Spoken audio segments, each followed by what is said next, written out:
So just a little bit about us. So if I ever log into a webinar or take time out of my day to listen to somebody, I want to make sure they know what they're talking about and I want to know their background a little bit. Um, so I'm from Quesnel, BC originally, which is up north near Prince George and close to Williams Lake. I moved to Lower Mainland in 2007, attended pharmacy school at UBC from 2009 to 2013, and was able to obtain my real estate license in 2011, actually, while I was still in pharmacy school. So my dad got hurt at work, and we had to figure out a way to make things work financially, and so that's how I got my license. And I graduated from UBC in 2013, and in 2015, myself and a few friends decided to open up a development company, which is called QMO Developments, and it stands for Quesnel Merritt Oliver Developments. And we're all from those respective small towns, and we all ended up becoming really good friends in the Lower Mainland and started our own development company. Sunny Bonneau helped me with these slides. He's my real estate partner as well as a co-founder of QMO Developments as well. He's been investing in real estate for a long, long time, so I thank him for his help with these slides. So the biggest reason, that you guys all took some time out of your schedule and why we're here as well is to educate and share as much of our knowledge with you as we possibly can. Remember, we've been developing now for 10 years. I'm trying to cram it into, a 45, 50-minute webinar. So there's going to be follow-up questions for sure. Please reach out. We can have one-on-one meetings with yourself, your partners, your investors to educate you. Some of the slides are very dense, and we may require, a completely separate meeting that would take 45 minutes to an hour just to kind of explain some of the concepts. So if you feel overwhelmed, let me know. I'm looking for feedback. I want to know if this information is too basic or if it's too technical for you. I do want to hear from you, but the goal is to teach you what we've learned in 10 years, teach as much of it as we can to you in this short time. We're going to talk about the landscape of real estate development.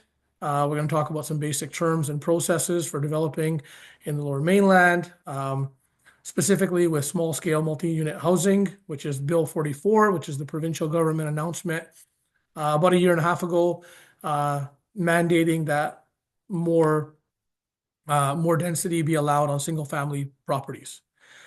And of course, we can't talk about every single city in the Lower Mainland in the short time that we have, but we will highlight a couple of the cities that are a little bit more forward thinking in terms of adopting the small scale multi-unit housing. And so we'll talk about some case studies from those cities. Again, a little bit of background so you know who your presenter is. I sold a lot of homes, acreages, farms, industrial properties, commercial properties.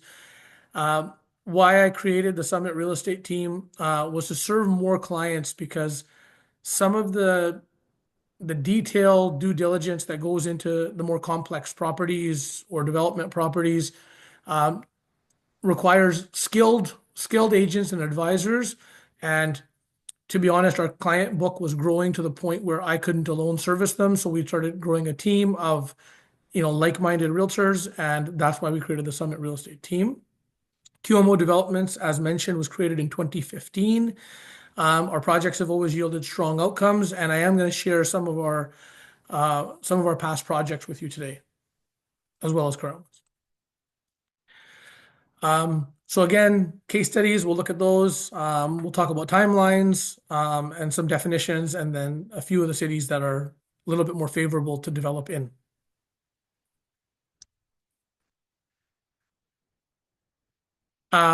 So key terms, I'm going to ask Tara to jump in here and explain some of these definitions. Okay. All right. You've changed the order of the list here. So let's, okay. So official community plan. That is a document that every municipality is required to have within the province of BC. And what it is it's a guiding document that describes the long-term vision for a community. Now, these plans have many different components to them. But in terms of how they're applicable to development, one of the components is that they define long-term goals for land use. So they define, or an OCP defines what the direction of change and growth that a city wants to start fostering. So what kinds of buildings do they want where? What kinds of uses do they want where? So this is something that every municipality has. City of Vancouver has a little bit of a different definition. It's not called the official community plan. It's official development plans in the City of Vancouver, but generally it's the same. Guiding documents on growth. Now, this differs from what is called zoning, in that zoning is it defines what you're currently permitted to do on any particular property. So it isn't land use, it's outright right to do certain things on your property. So it defines things like use, density, different siting issues like height, setbacks, and things like that on what you can do on a particular property. So every municipality also has what is called a zoning bylaw, and that defines what those things are. Now, rezoning is when a process in which an application is made to a municipality to change the zoning of a particular property. So if you have a property that is zoned for one thing and you want to do something different, you may have to apply to have the property rezoned to a zone that would be favorable for the kind of development that you want to do. Subdivision. Subdivision is when you take one property and divide it into multiple lots. So sometimes when you do a development, you could potentially have a very large lot that you want to subdivide into smaller lots to do individual standalone developments. Now, the opposite of that, which JD doesn't have here, is lot consolidation, and that's the opposite, where you take small individual lots and you consolidate them into a larger parcel to do a larger project. So that's another term that's related to subdivision. Do you want me to keep going, JD, here, or are you going to jump in, or do you want to do the next? If you want to do development permits, Sure. Development permits are permits that are required when you do a development. Kind of sounds obvious, but a development permit has to do with land use.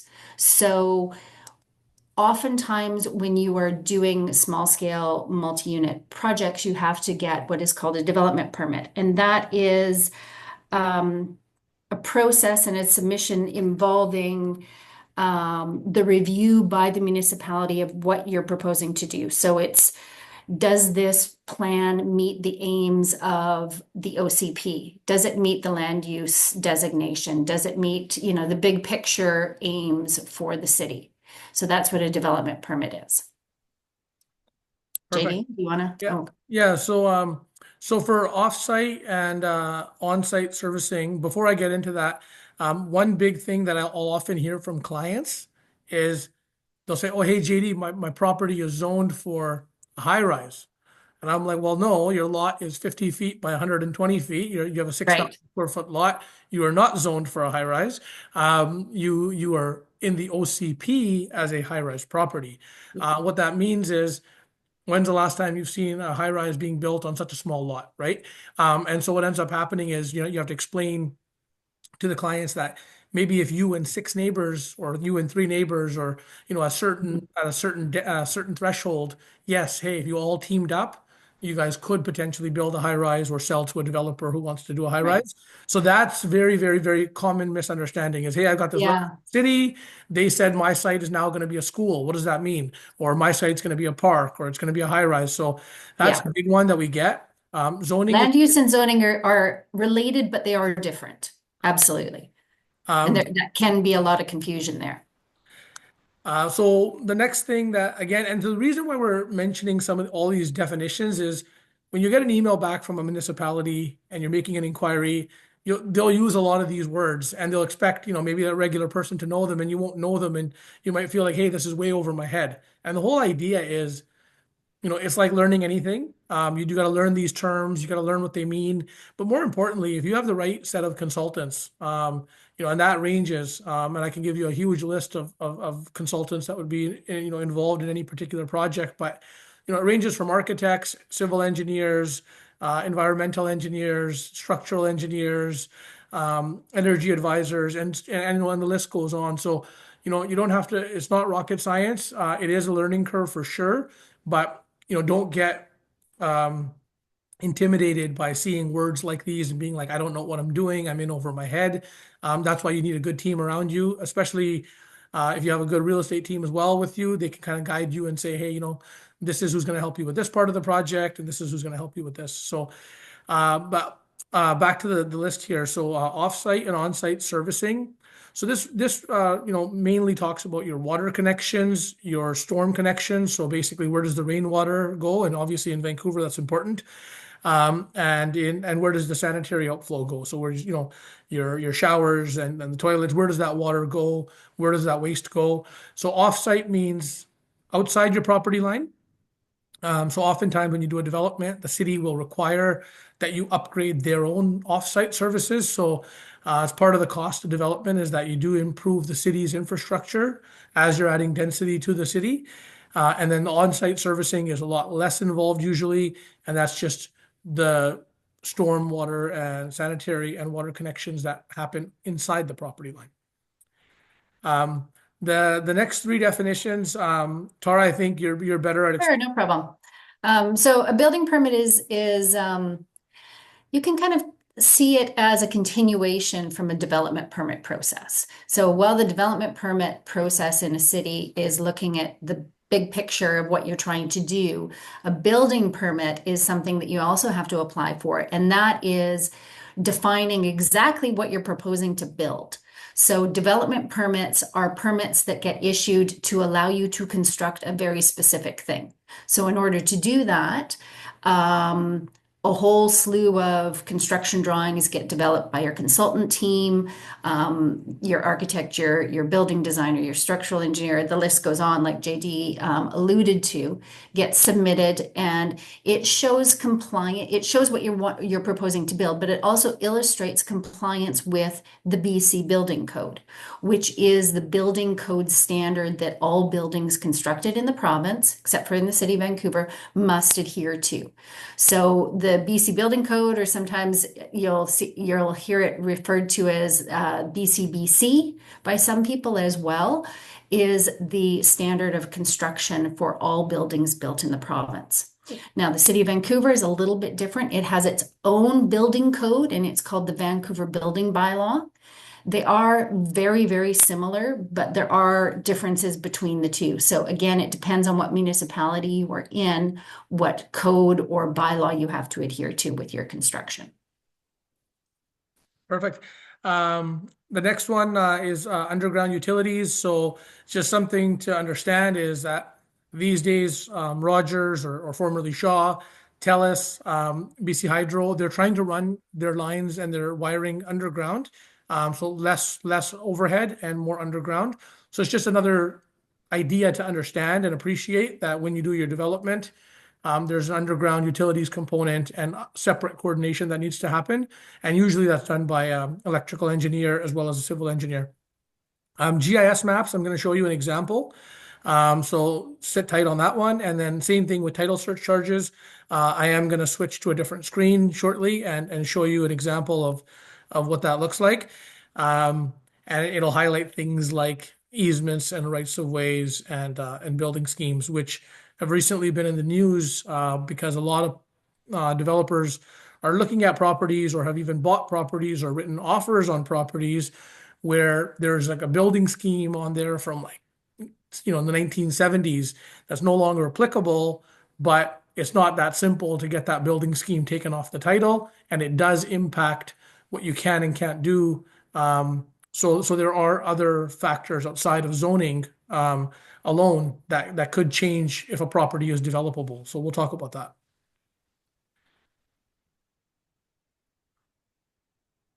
Um, so just a couple more definitions. These are provincial, and then I separated it to city. So small scale multi-unit housing is a provincial definition. It talks about allowing anywhere from 3 to 6 units on a single family lot. I'll show you some configurations and some examples later. FTN is a frequent transit network. So TransLink defines that as being 400 meters from a frequent bus stop that runs every 15 minutes for a certain part of the day. So TransLink's got a really good map on that, and that actually allows you to do more units and less parking requirements in some cases. So those are important to understand. And the final one that's also very important is TOA, which stands for Transit Oriented Area. I will send out a list of definitions and key terms to everybody afterwards. But these transit-oriented areas are within the rapid transit. So we're talking within 200 meters, 400 meters, and 800 meters of a SkyTrain. And you have a lot more density there. So I'll show that in a later slide as well. City, There are a couple, JD, there are a couple bus loops that are in there as well. right? Okay, yeah. Yep. Yeah, there's like 180 or something like that. We'll talk a little bit about city fees. So there's community amenity contributions. Some cities call them voluntary amenity contributions. They're not voluntary though. Yeah, and Tara and I laugh about this on a regular basis. Is they got to change the name because they're they're fees that you got to pay the city over and above all the other fees you got to pay the city, and they're simply kind of like a approval fee saying, hey, we'll approve your rezoning or we'll approve your project, but you have to donate this money. And they make you actually sign a letter, which is it's alarming. But I've signed many of these letters saying that we understand this contribution is voluntary. We're making it on our own volition and so on and so forth. So I find the whole thing kind of odd. But anyway, it's not voluntary. Don't think of it as a donation that you have the choice to do or not. You have to pay it. And they can be significant. For our townhome project, we just paid $100,000 for 10 units, so about 10 grand a unit. So yeah, it is something that you should be aware of. So DCC stands for Development Cost Charges. So you have two sets of development cost charges. So one is to the municipality that you're working in, and then the other one is actually to Metro Vancouver, which is the regional district. And depending on where your property or development property is located, the Metro Vancouver charges vary a little bit, but you can check on their websites and confirm with the city websites. So it's important to know what the development cost charges you're looking at, and we'll highlight a few. But always best to get the most updated information directly from Metro Vancouver and directly from the city, because you may think you fall in one category, but the city says, oh no, because you did an extra unit, you're actually in this category. So I can show you guys some examples of that. So again, just those same definitions that we kind of talked about. I'll let you read them for a second. So the provincial government's given discretion to the municipalities for the sixth unit. So sometimes they can make it affordable housing, they can make it sell below market, and so forth. Not all the units, but at least for one of the units. So that is something to keep in mind. What is the city that you're looking at doing the extra units in? What policy are they going to follow, or are they even adapting? And so the reason we're highlighting a few of the cities today is that not all of the cities have jumped on board with this. There's a lot of resistance from a lot of municipalities. So the GIS map that I was telling you about, this is an example. So this is from City of Burnaby.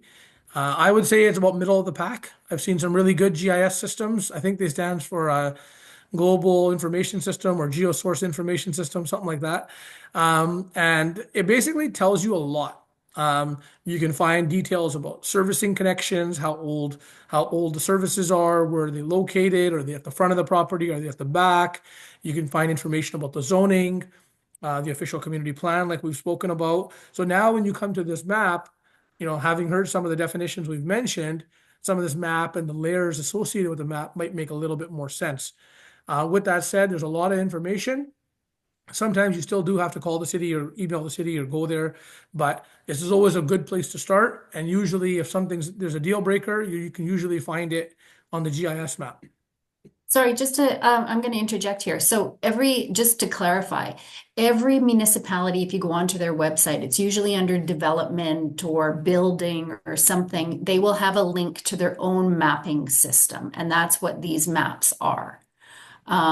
So each individual city has structured them very differently. Some of them, like you said, JD, do show all of the connections and all of that's great. And then other ones are actually quite minimal. So it Totally. does vary a lot. Yeah, totally. So Burnaby, I would Yeah. say, like, is middle of the pack. How I Burnaby is not bad. Yeah. So when I look for them, I just go to Google and type in like New West GIS or Lang Township of Langley Okay. GIS.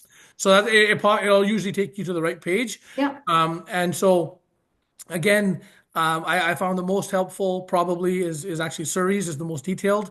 Vancouver and Burnaby is pretty good. Coquitlam is pretty good. Some of the other cities are very rudimentary. You can't, you're better off going to City Hall and asking your question than to mess around with it online. So it's just something to know. And I'm going to quickly shift to a title search to show an example of one.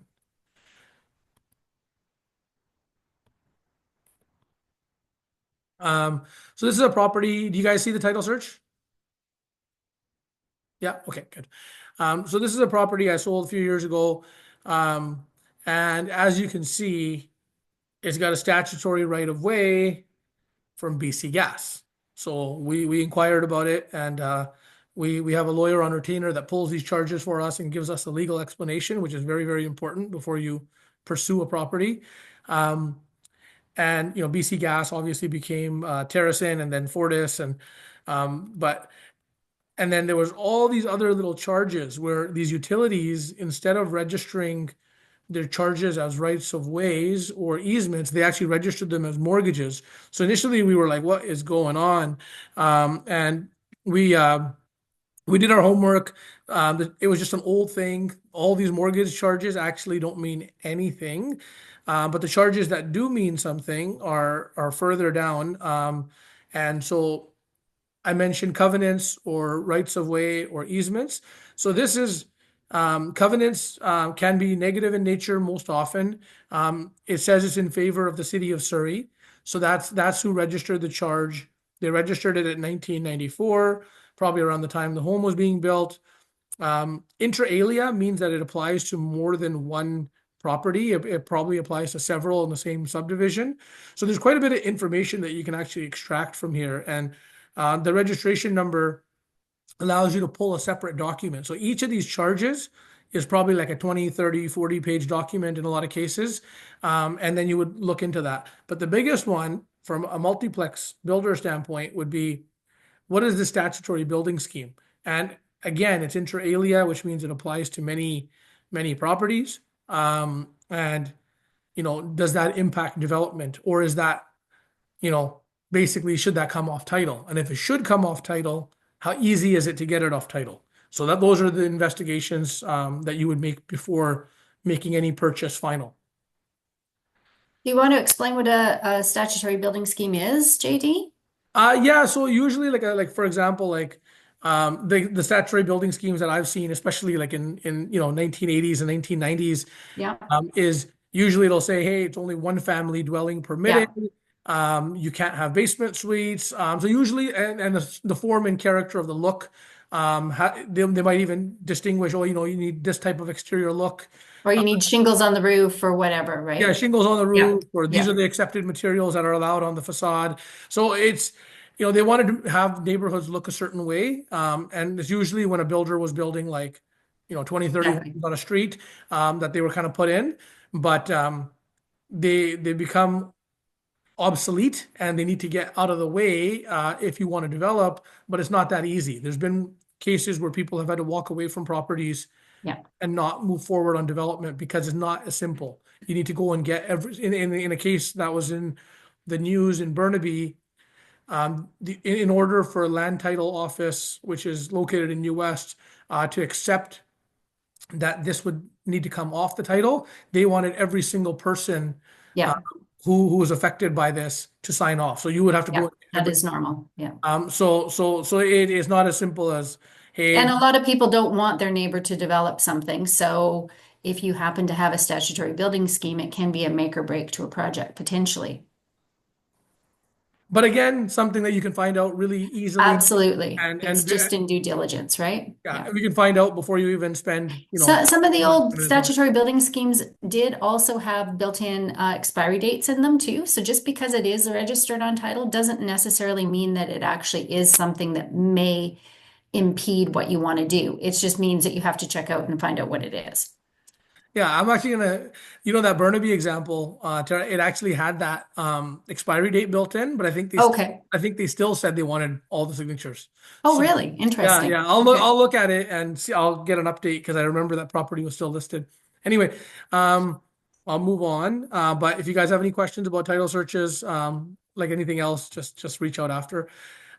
Historically, the development timeline, it could be quite long. And the reason there's ranges here is it depends on your luck, depends on your consultant team, depends on the city you're working with. But some of these projects did take a long time, and people would say, "Hey, I made this much money," but when you factor in the fact that their money was tied up for that length of time, the returns were actually okay. They weren't anything to write home about. And the challenges in these scenarios where that fees kind of go up all the time. So the DCCs, the community amenity contributions and things of that nature, they do go up annually for the most part. And developers, ran into challenges where they had more fees than they thought. And then by the time they finished building, they had no idea what the market was going to be like because so much time had elapsed. So they could run into situations where it was just a completely different market for good or for bad. And we've been on both sides of that. And you'll see that in some of our examples. Um, this is just a really good picture that explains some of the different configurations. Now, this is from the city of Port Moody. Other cities don't allow for some of these configurations. So every city's got their own way of looking at, what fourplex option could work. Maybe it's not four detached homes. Maybe it needs to be together or two need to be together. But this is just a good visual representation for you guys to understand what they could look like.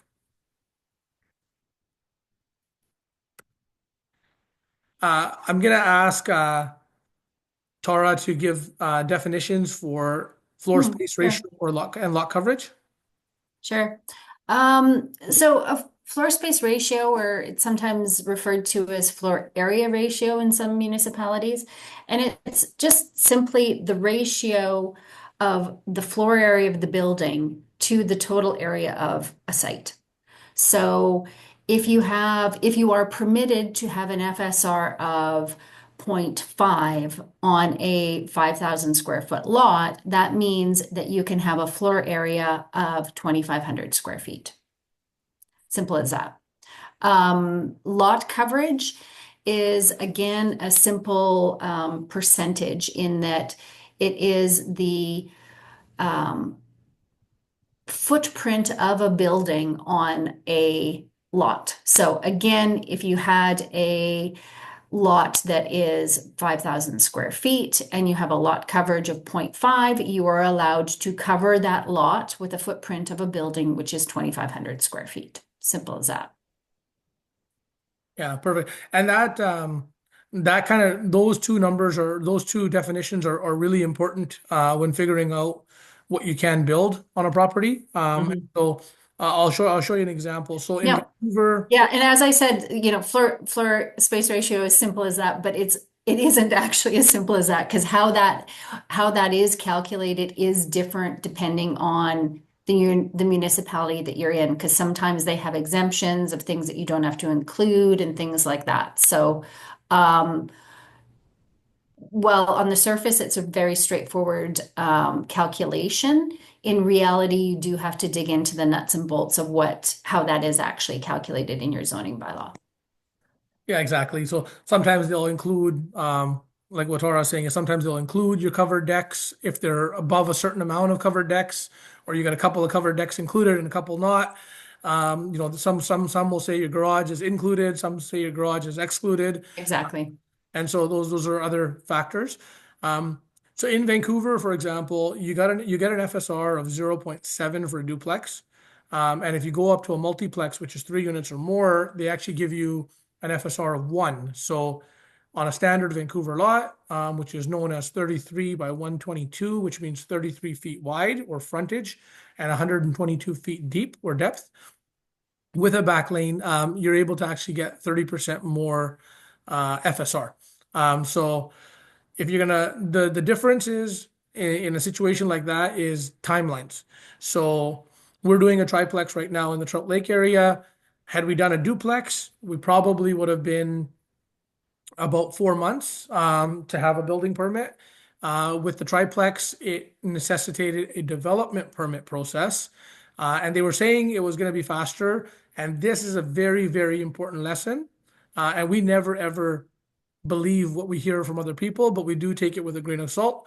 When we started that process, I heard timelines as quickly as a month to 4 months to 6 months for City of Vancouver for the development permit and building permit combined to be issued. It took us 10 months. So I don't ever comment ever on timelines. I just tell people how long it took us and, maybe where we could have shaved off some time. That's the only sort of advice that I ever passed along. So it took 10 months for us. In our past experiences in Coquitlam, this was actually better than what we've dealt with in Coquitlam. So we weren't, the 10 months didn't seem all that bad. We didn't expect 4, so I don't think that's probably why we weren't all that disappointed, is we kind of compared it to our previous history of 12 months or longer. City fees and parking. So with Vancouver, they actually don't require parking, but the developers are including. And the reason is, and this is where your real estate team would advise you, hey, if you're trying to sell these units for 1.5, 1.6, 1.7, 1.8 million for 1,500 square foot half duplex, don't you think they want parking? So that's kind of the answer is, even though you can get away with no parking, is it sellable? That's the big question. The fees are much lower than Burnaby, but they're also Burnaby's a little bit faster with their permitting timelines. Legal entitlements, you actually get a separate title. So if I were to go back a couple of slides, what we're doing is we're doing, if house plus duplex is kind of what you would say is what we're doing there. It's a front and back duplex with a third unit in the back that looks like a laneway home, but it's not a laneway home. And because it's not a laneway home, it allows you to have a separate title. So that third unit in the back is separately sellable. It's about 1,000 square feet. And then the front 2 units are separately sellable. They're about 1,500 square foot each. And that's what gives you the 1 FSR. Just some examples of Vancouver. There's a lot of different places where you have to get the information to kind of figure out what your total costs are going to be. You find them on their website. So you have to see how much FSR you're doing. And then it's in meters squared. So that ratio is about 10 to 1.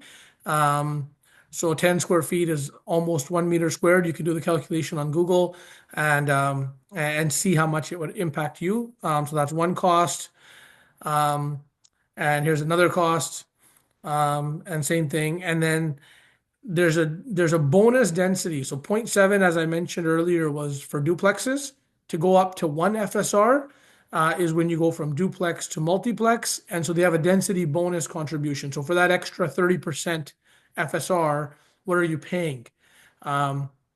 It's $3 a square foot in sub areas A, B, and C. I'll show you a map on the next slide, which explains sub areas A, B, and C. Where you can see that it really gets costly and punitive is when you get into the bigger lots. And that's when you're going into the 4, 5, 6 units. And that at that point, you're noticing a lot more of a premium. And if anybody knows the history of Vancouver, you'll probably understand that sub area C is the east side of Vancouver, sub area B is the more the middle, and then the A, you're on the west side. And typically property taxes, the affluence of the area dictates the fees. And so that's why Vancouver has historically charged more west of Oak, a little bit less between Fraser and Oak. So a little bit, the edge of the east side to the edge of the west side. And then once you're into the middle of the east side, that they call that sub area C. Burnaby is actually really a lot more straightforward. They'll tell you right away, like, so a project we're doing in Burnaby is going to be about $56,000 per unit. We're going to have 5 kitchens. So take that number and times it by 5. So this is an important number when you're doing your pro formas because you're talking about more than $250,000. And this is effective July 1st, 2024. I'm guessing that July 1st, 2025, they're probably going to raise it up a little bit more. So just keep that in mind when you're trying to push along your project. If you have the right consultant team up front and you can be quick with your decision making, you can try to avoid some of these fees switching. So it's not that important to save, $5,000 on a certain engineer or a certain architect or this or that when your project gets pushed out 3 months and now you're dealing with a whole set of new fees that are far more than what you're saving. JD, you may want to comment, when do you pay these fees? Oh, good question. Yeah, you pay these when you pick up your building permit. And it's when your building permit is issued. So again, don't just get your application in and think that, okay, hey, I can kind of sit and relax, my application's in, I'm grandfathered into the old fees. It's when your building permit is issued. So it's when you're ready to do construction. So you got to push forward and push fast to hit your timelines for sure. Good question. So I've got a client right now doing a duplex in Burnaby with basement suites only. So he's going to be under the 81K per unit, 81K times 2, and then he'll get some type of credit back for the original structure that exists before demolishing. And then we decided to do a duplex with suites and then a third unit above the garage. So that actually pushed us from low density into medium density. And then they actually ask you to pay per suite as well. So now you're paying for every kitchen. So you've got 5 kitchens, you pay 5 fees. This is high. City of Burnaby's mayor he says that he knows that it's high, but he says it's the only way to make it work and turn around the applications as quickly as they are. Last I've heard, they're about 6 months.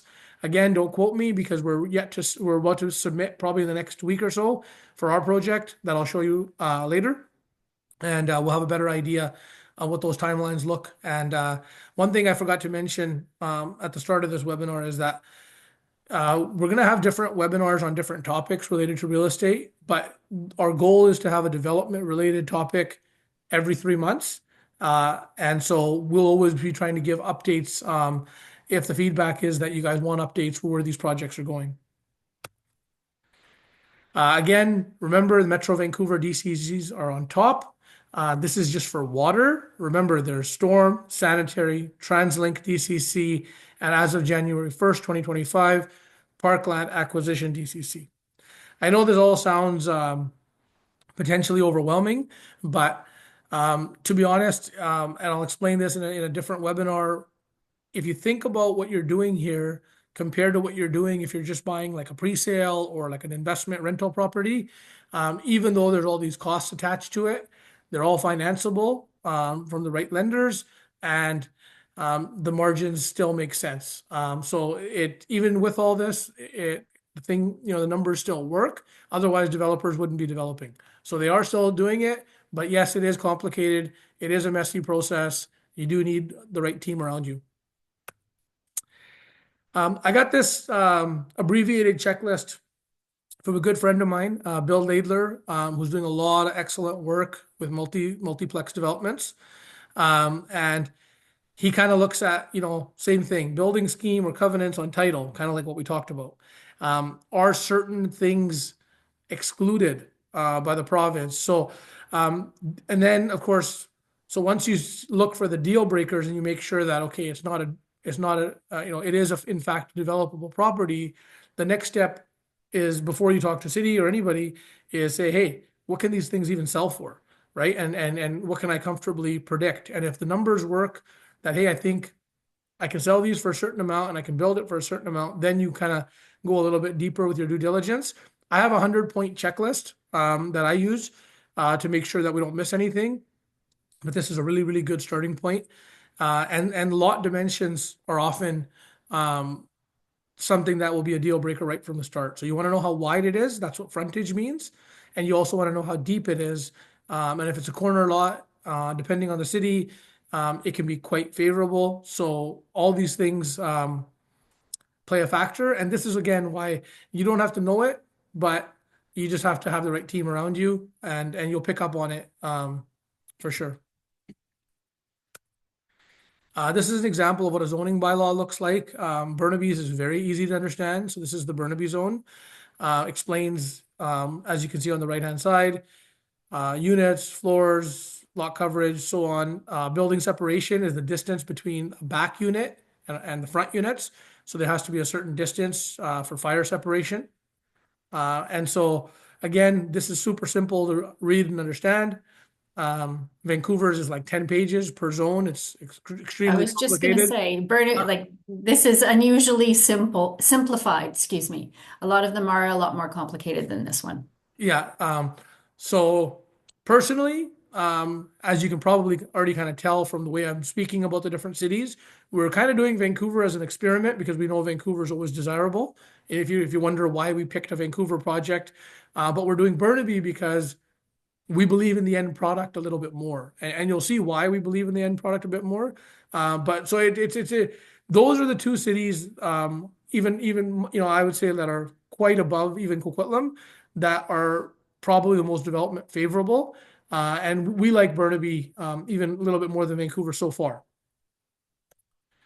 Again, this is only to show you guys that, hey, we've done some work and you're listening to some people who've done a little bit. And so it's not to promise any returns or anything like that. It's simply to let you know what we have done, how we did, what we learned from it, and where did that take us. So we talked about those terms earlier, rezoning, subdividing. So we did all that. When we did a couple of projects in Coquitlam, we took a lot, cut it in half. In that particular case, we lucked out, and the market really took off in that 2 years that we held the property, and we did really well without even actually having to build. So we actually didn't even have to build. There was a few partners in our company. That was our investment. Each person put in about that much. We were able to get about that much return, worked out to about 65% per year. Again, completely different market, completely different product. Everything changes. So after we finished those subdivisions, the city of Coquitlam changed what you could even build on the lots. So much can change. So you can't use these examples for anything other than seeing a case study and trying to learn from it, but not to apply it right away. We did the same process across the street. This time we paid more for the land, so we actually had to build out the project. And the only way we were able to get the return was to build them out. Coquitlam used to have no FSR, so they just used to have a lot coverage, as you may remember from earlier definitions, just a lot coverage criteria. So which meant that if you left enough room from this property line on one side and this property line on the other side, and enough room from the back lane and enough room from the front, you could pretty much go nuts, obviously with a height restriction on how high you could build your home. And they changed that. So right after we built these homes, they changed that to make it where you couldn't build a 3-story home plus a laneway. Most people started building 2-story homes, or in some cases they still did 3 levels, but there was not enough FSR left over to actually build a laneway house. So it substantially changed the market. And then the city of Coquitlam went towards a multiplex concept where they rewarded extra FSR if you were doing 3 units or more. But if you were doing single family, they actually penalized you and reduced the FSR. Vancouver did something very similar. It makes a lot more sense to do multiplex in these cities because the land prices are high and you're not able to build as big single family as you used to be. But again, to my comment earlier, markets change. So this was right at the start of COVID. We sold each of these homes, which were large homes, for 1,625. About a year later, the buyers who bought from us had those homes being worth about 2 million. They were going to make actually more than us, simply just from owning it for a year, than for us having to do a 36-month process. And that's what we learned from that second experiment was no more of this 36-month stuff or longer. Let's try to keep the projects a lot shorter. Um, and so when you look at our return on this one, it was actually a lot lower from an annual standpoint because it took longer. Um, and so um, the next project, it was actually an interesting one. It was a vacant lot. The guy had already demolished the home. He had an oil tank on it, so he had to demolish the home. Actually, he had no choice. We bought the property, and we had a long completion date. And so I'll mention this concept a couple of times.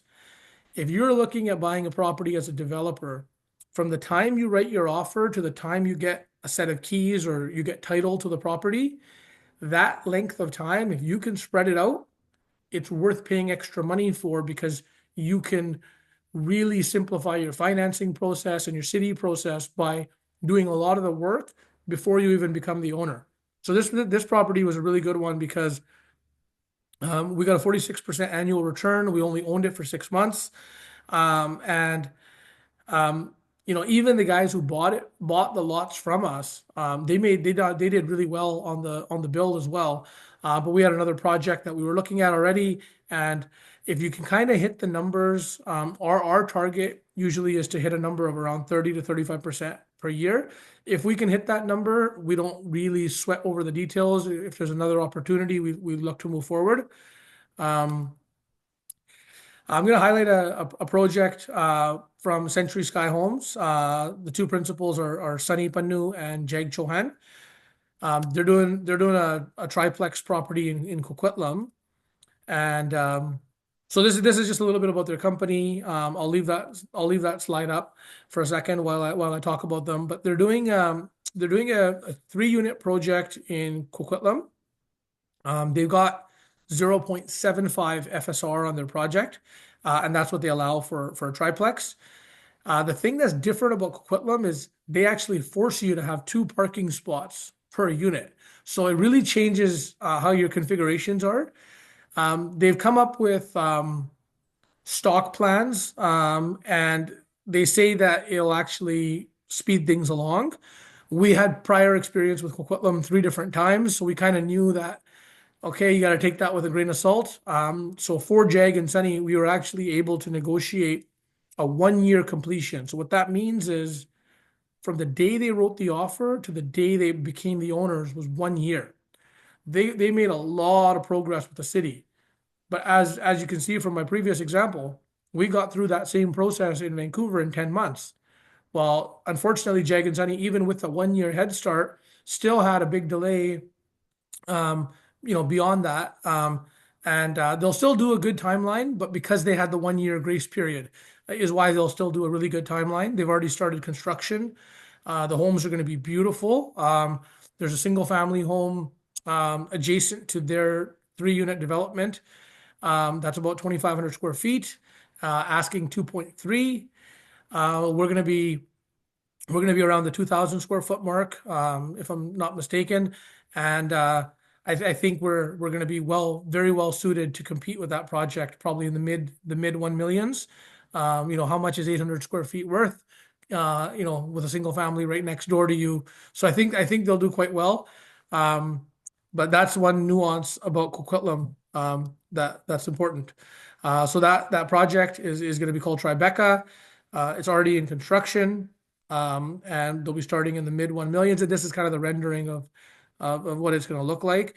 Where the parking aspect, because you have to put 2 spots per unit, you actually have to have. They do in Coquitlam allow you to have those tandem, Yeah, that's right. a tandem configuration. A Yeah. tandem configuration. And again, if you can do tandem and it makes the building better, sure, but that is still a risk because nobody likes tandem parking. So when you go to sell, again, it might be a factor. So it's just something that you have to kind of weigh because how does it impact the aesthetic having 6 Mhm. surface versus can you hide them if they're a bit more Right. tandem? The reality is, though, is sometimes you can't fit that many stalls across a lane frontage, and you have to do a tandem configuration. Right. So that's the thing with Coquitlam. The timelines are a little bit longer for sure. The parking thing is, as much as it's kind of a nice thing for the homeowners, it really kind of makes it tougher to design the project, I would say. And on this particular project, they're doing one EV parking per unit. So there'll be three EV parking stalls and then three regular parking stalls. So if you have any questions about those, definitely reach out and we can answer them. Tara, you can speak about your stuff. Sure. So again, my name is Tara Gronland. I am a registered architect and the principal of GDP Architecture. We are a Metro Vancouver architecture firm that specializes in residential projects. So while we do other kinds of projects, we do a lot of residential work, ranging from single family projects to multiplexes to smaller scale condominium apartment building developments. So one thing that I wanted to highlight today is for developers, what architects often do are what are called pre-design services. And it can be really useful to developers when you are considering or investigating the possibilities of a project. So what that is it's work to help define the envelope in which you can have a project occur. So JD's highlighted a whole slew of issues that need to be assessed, but also there's other components that can be assessed as well. And that can include pre-design work by an architect or a consultant. And that can be communicating with the municipality about development opportunities, rezoning opportunities that that city staff may support, other kinds of policies that the municipality may have that are applicable to the site that may impact development. And also doing analysis work that can start illustrating those possibilities in concrete ways. So actually, JD, go to the next slide for a sec here. So, and that can, sorry, next one. And that can look like in a number of different forms. It can be a plan, like the previous slide, if you want to go to that, JD, that illustrates what kinds of massing or siting configurations could start working on a property. And illustrate that in drawn form for you. And then also illustrate the related data that goes along with those kinds of scenarios. So in the next slide, you can see we can develop things like very detailed spreadsheets that show things like what is the unit mix, what are the general areas that you can achieve, how the FSR calculations actually start coming together, what are the setbacks, what are the heights, etc. So all of that can be detailed in a what we call a rezone, or excuse me, a zoning scenario or a zoning analysis work in the pre-design phase to aid in developers' assessment of the feasibility of a project. So we're not designing the buildings yet, but we're figuring out the envelope in which you can start to look at doing a project. So the key, I think, takeaway from today is that development is complicated. While JD highlighted a whole slew of things, and things like zoning analysis work can further investigate that, the reality is that every project is unique. Every project has its own set of parameters and things that need to be assessed. So when you are considering a development, to start at the very beginning, like JD's checklist, and go through very systematically all of the breadth of issues that you could be coming across to help assess what actually is the potential for a project. So again, an architect can help you with that during the pre-design phase to help assess. And that's based on the particulars of a site. So the nuts and bolts of the actual site dimensions, the siting, the municipality regulations, etc. So if anyone is considering something like that, you can reach out to us directly and we can assist with that kind of work. It's usually, in the big scheme of things, it's a nominal fee to find out a whole slew of information that will help you make informed decisions. Perfect. Thanks, Tara. Yeah, I remember Yeah. we when Burnaby came out with their new zoning, Tara dissected the zone and had a bunch of questions, and we went to met with the city planner, and she had all these questions, and even the city guy didn't know the answer, and he's like, "Hey, I have to get back to you on that. Hey, I have to get back to you on that." And I remember, you know, I've dealt with a lot of consultants previously to meeting Tara, who I've been working with for 5 years, and you know a lot of people are too busy or don't know their cities in and out or don't look at the details. So it's important for me as a detail oriented person to work with other people who are similarly detail oriented. And knowing these details up front will save you a lot of time, effort, and regret in the long run, for sure. Yeah. Absolutely. And like development is messy. There will always be things that come up that need to be addressed, etc. But you want to go into it with as much information as possible. It's the only way that anyone can make informed decisions, right? Totally. Yeah. I mean, like Tara said, like development is not easy, but it's not impossible because other people are doing it. So yes, you can do it, but don't try to learn it on your own or learn it with other people's, invest, friends' money or partners' money. Like if you're gonna do it, as you do it, hire the right people, work with the right people, do your Mhm. homework and you should be fine. But yes, will there be hiccups and challenges? For sure. I just actually, which is an aside, I listened to this podcast that talked about how the city of Vancouver really made a really, really tough time for Millennium Developments when they did the Olympic Village. And it's a very interesting podcast. I can send anybody the link.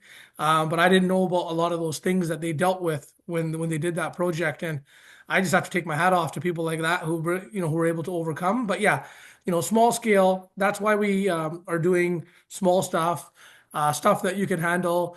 If you're a little bit off on your numbers or the market changes and you're doing a duplex or a triplex or a 4 unit project, you're not going to lose your shirt over it. You're not going to lose too much sleep over it. But starting off with something really big, things go wrong.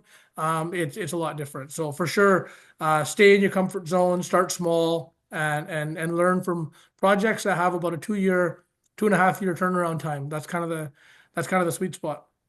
So I just want to talk about some of the current projects we have. Again, now these are more in the multiplex space because we've learned our lesson from Coquitlam, which was, hey, these things take too long unless you get the right property. Let's kind of stay focused on this. So 10 months we got our permits. Our expected costs and expected returns are about to hit that 35% per year mark. I'm happy to share our budget and our calculations with anybody who wants to see them. So this is what's happening in the Vancouver project, duplex plus a house. You can't call it a laneway house in the back. It is a third unit, and is walking distance to Trout Lake, which we think is a pretty desirable area. In Burnaby, we're doing a property that is a corner lot, so it actually has two streets, so it doesn't face a lane. We like the idea of doing a duplex, but actually give each of them their own street entrances. So that's what we're doing with this one. So one unit enters off this street, one unit enters off this street. Here we've done something, we'll see how it goes. They're double tandem garages, so they're deep garages, and they're both double garages, but they're tandem, and they're going to have a third unit above them, so it'll be about 1,000 square foot unit above, and the garages will be for the main units. The main units will have their own basement suites, actually. So the main units will park in the garage, and the parking pad will be for the person who purchases this extra unit. The basement suites won't have parking, but they'll have lots of street parking on this one. But it's the reason we like Burnaby is actually kind of this reason. Each of these homeowners is going to get a 3 bedroom legal suite. So if you're looking around Metrotown, I know the rental market's changed significantly lately, but a 3 bedroom rental suite in and around Metrotown area is going to get pretty good rent. It's going to help with that mortgage. and it's actually free space. So this used to not be, before Burnaby got rid of the FSR, they actually made a change in between where they allowed for duplexes to have these legal suites that they didn't count. So this is definitely a newer thing in the last year and a half. The main floors, again, they have an office, a powder room, and pretty generous layout along with the dining area. So we this is the big reason we like Burnaby. We like the garages, we like the suite, and then we like the upstairs. There's 4 bedrooms upstairs and 3 washrooms upstairs. So these are homes. They're full homes in my opinion. They're about 3,000 square feet each side, and it's kind of nice to be able to build that because you're catering to a different market, a little bit larger families, and so we'll see how that goes. This is what it's going to look like from the outside. So you got the other side entrance, and then this is the side entrance. We're just finalizing it. Above that double length tandem garage is this 3 bedroom extra unit. So that changed our fees quite a bit. It changed the layout quite a bit, but we're hoping that whatever discount we have to give on the front units will more than make up for it on the back unit. So that's about as much of an experiment as we were comfortable trying. We've got some other projects that we're doing on the island and stuff like that are a little bit more pushing the envelope. So we wanted to kind of stay within. We wanted to stay grounded with this one. We didn't want to push the envelope too far. So again, this is what that garage structure will look like. So you got your tandem garage, and then you've got the unit above. And Roop, did you get any questions by email? Oh. We do have time for a little Q&A. If anybody wanted to mention in the chat any questions they have, we'll try to answer them. If you want to mention them by email, we'll stay on for a couple minutes to make sure that if anybody has any questions, they definitely can ask them. Oh, is there a chat? There's a question in the chat. Okay, let's have a look.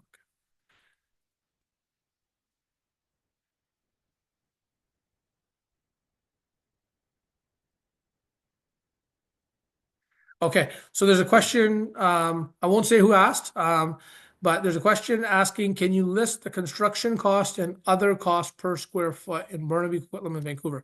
It's a question that everybody wants to know the answer to. It's not a question that I'm going to give a concrete answer to in terms of what it is. Now, there's a company called Butterfield Consultants. I'll send this out. I'll make a note of it now. Butterfield Consultants. They're a quantity surveyor company, and they've estimated costs throughout the Lower Mainland. We don't typically go by those numbers. I've heard numbers as high as 350, 365, 295. I've heard 450, 500 and up. Yeah. See, Tara's even heard crazier numbers.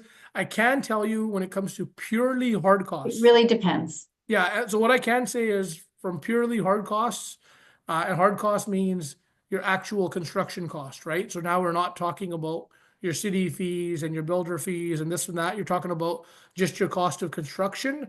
We've typically hit around 200 a foot. Now, some people think that's super low. Other people think that we're a little bit on the high side. Everyone's different, but usually I hear much higher numbers. I don't promise anything. It also depends on what your definition of construction cost is, because some people loop in all your consultant fees. They'll combine hard and soft costs. They'll combine your servicing costs. Some definitions don't include that. So, for example, I've got probably gonna have like a $700,000 servicing bill on one of our projects. If that's included or not included in your construction cost, depending on how you define it, it can change your numbers considerably. So I'm not sure if that answers your question, but purely construction costs, we've kind of hit around 200 has been our target, and that's kind of what we base our numbers on usually.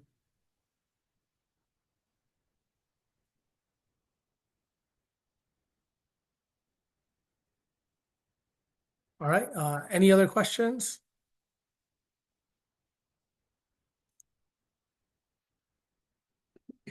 So you may get like a few emails. Some of the emails will have some of the resources we promised you, some definitions, city by city comparison. I'll include the Butterfield report as well. I'll send that out to everybody. You may also get a survey. I do want to hear back from you to see Was this information helpful? Was it too much? Was it too basic? Of course, like I said, because we're a real estate team, we'll have, a lot more simpler, how do I get my home ready for the market in the spring? And, common mistakes to avoid for first-time home buyers, that type of webinar coming in the next couple of months. But with this small scale housing one, we didn't know, to be honest, how detailed we need to be, and at what point we would lose people, or at what length of presentation we would lose people. So we do want your feedback. I got another question here in the chat. Can we get mortgage for the construction costs? Absolutely. So we can definitely answer this question. It's a huge, huge answer in and of itself, because there are certain lenders that like doing multiplex projects, primarily the credit unions. So I've used Vancity a lot. I'm using Coast Capital. We've used Canadian Western Bank in the past. A lot of people I know use GNF Financial or Blue Shore. But when it comes to smaller scale developments, if I were to go look at 100 listings in Vancouver that have new duplexes built, I'd say about 90 of them are going to show um, credit union financing. There'll be some cases where you'll see some bank financing, but most often it's going to be credit union financing. So yeah, it's definitely a good question, and it is a topic we'll actually explore in future webinars when we talk about development. Is we're actually going to have mortgage advisors with us on the webinar, talking about all the documentations that are needed, how the mortgage needs to get positioned, and maybe if you need bridge financing. So regular mortgage before, when you get your permits and your approvals, you switch over, pay out the first lender, and move over to a construction loan. So definitely it's just scratching the surface. Like I said, I tried to cram 10 years of knowledge into 45 minutes. But there's a whole host of other things that I wasn't able to touch on for sure today. Did that answer your question? And if anybody else has any questions, I think we'll take one more if anybody has one.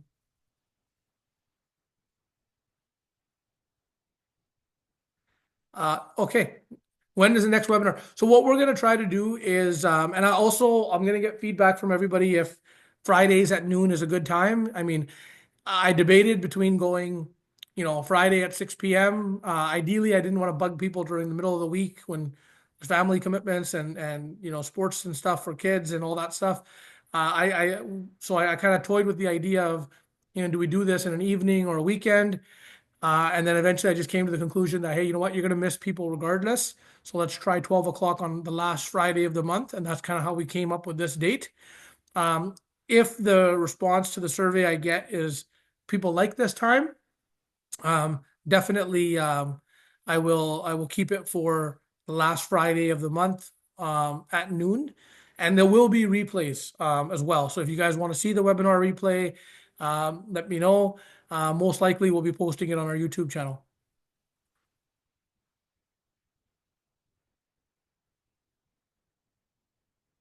All right. All right. We got a couple of thank yous, Tara. We said we were informative. That's good. We appreciate that. Hopefully, You're very welcome. So thanks. Happy to help.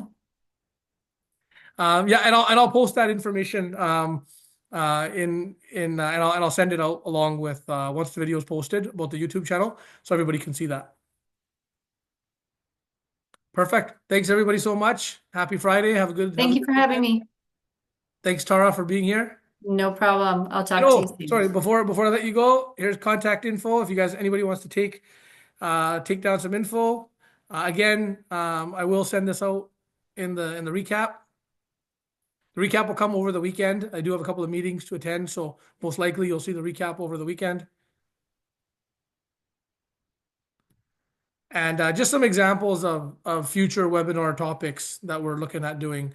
So talking about why development makes sense from an active versus passive income stance when it comes to CRA and income tax reporting. So, how are you taxed differently if you're doing an active project versus a passive investment? It's substantially different. One of the big reasons that are in favor of development, why you would develop. And then, like I said, these are just some of the topics that I've been asked about over the years. Hey, if I'm looking to buy a rental property, where should I buy it? I want to eventually get bought out by a developer. So we'll kind of talk a little bit about that. Um, and then just some basic tips for home selling. But yeah, we'll have a lot more sessions. I've got accountants that want to come in and talk about tax. I got different consultants that want to come in and share their knowledge as well. So we'll definitely want to collaborate with everybody and keep this going. Thanks so much, everybody. Have a good day.